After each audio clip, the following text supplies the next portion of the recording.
let's get into another developer fundamental, and that is pros and cons of libraries. You want to be careful with packages because it's not always good to use them. Now, what do I mean by that? Well, these packages are created by developers and programmers. You can have people that are creating really, really good packages, but also people that are creating bad packages that may be buggy and don't work well. So you have to develop that skill to make sure you're able to see, hey, this package is really popular, or this package is being maintained, or this library is really popular with the community, so most likely it's a good package to use. So this is a skill that you need to develop.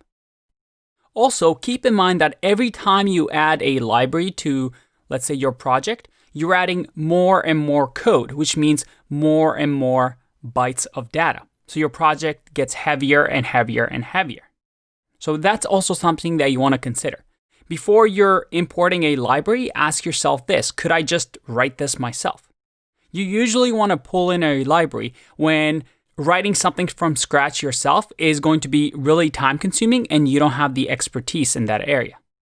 At the same time, it's what makes programming so powerful, right? Because we don't have to start everything from scratch.